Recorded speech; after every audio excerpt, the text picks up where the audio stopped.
పెట్టి పథకాలు అమలు చేస్తాడట ఆయన. అయ్యా ఆయన అవసరం మనకి. అయ్యా కొత్తగా రామరాజ్యం అంటున్నారు మీరు. అయ్యా ఉడిగిపోయి ఉన్నాడండి. ఆకలి అధికార ఆకలి దహించిపోతుందండి.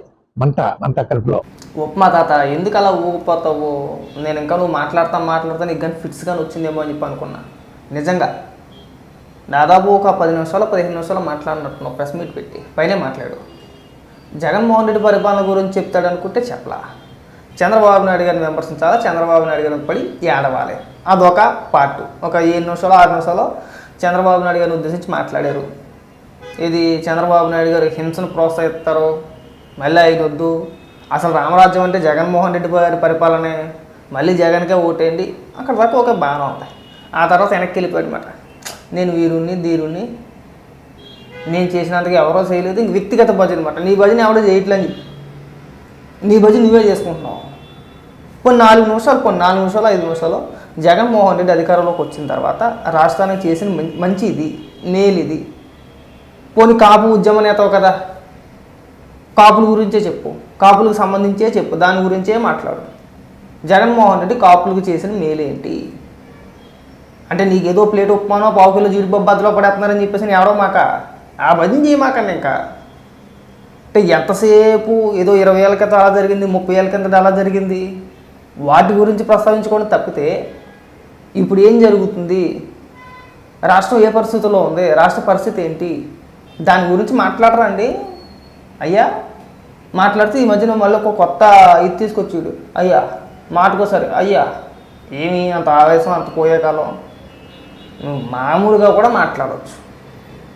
చెప్పు, జగన్మోహన్ రెడ్డి వచ్చిన తర్వాత రాష్ట్రం అభివృద్ధి పరంగా ముందుకెళ్ళింది, ఇగో దీనికని ఓటేయాలి అని చెప్పు. ఎందుకు ఓటేయాలి జగన్మోహన్ రెడ్డికి?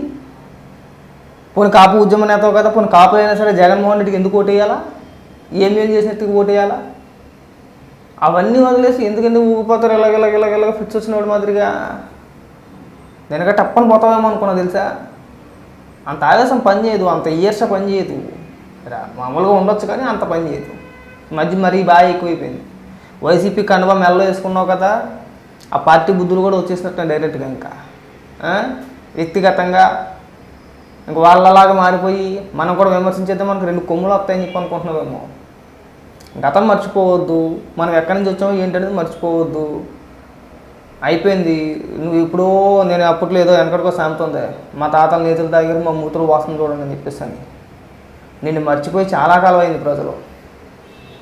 5 ఏళ్ళు ఎక్కడా కనిపించలా.